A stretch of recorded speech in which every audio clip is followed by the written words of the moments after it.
xilli xalay saqdhexe al-shabaab ay weerar ku soo qaadeen koontaroolka laga soo galo magaalada jowhar isla markaana uu dagaal dhex maray ciidamada dowladda ee ku sugnaa koontaroolkaasi iyo shabaabkii soo weeraray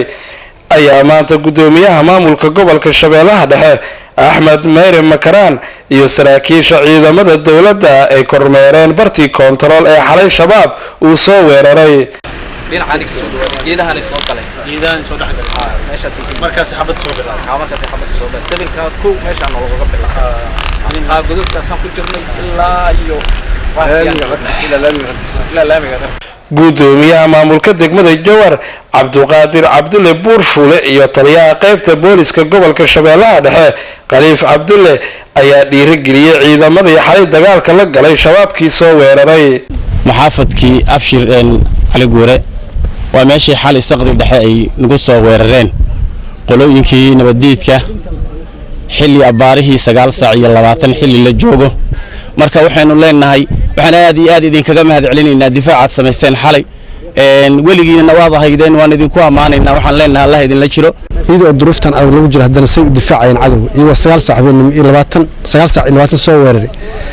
oo weli aan isleeyahay maartay waa ka cusub badnaayeen ayay ciribta u dhigeen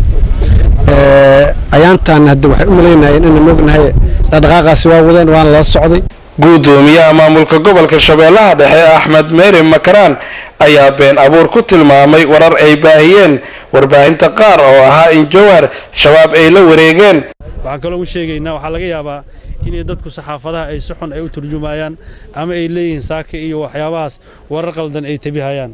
war waxna qabsadana ma jiraan wax la qabsadana ma jiraan Allah ka dhigay maartay qof bil aadana iyo iska dhaafe shay naga la qabsada xataa ma jiro marka waxaan u sheegaynaa inaysan wax aysan hubin aysan tabin idaacadaha ay wax saxda ay tabiyaan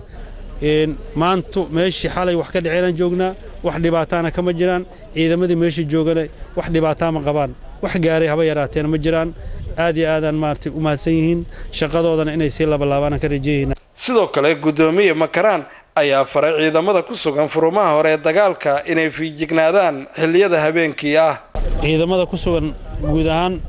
furumaha gobolka waxa ugu baaqaa inay fiijignaan dheeraad sameeyaan inay dhagarta cadawga sida uu maarta u shaqeeyahayo ay ka heestaan khibrad waa markii ugu horeysay oo xilli habeen al-shabaab ay soo weeraraan degmada Jowhar tan iyo markii Jowhar ay caasimad u noqotay dawlad goboleedka Hirshabeelle waxaana xalay ay weerar ku soo qaadeen koontaroolka laga soo galo magaalada Jowhar iyadoona dagaal muddo socda oo halkaasi ka dhacay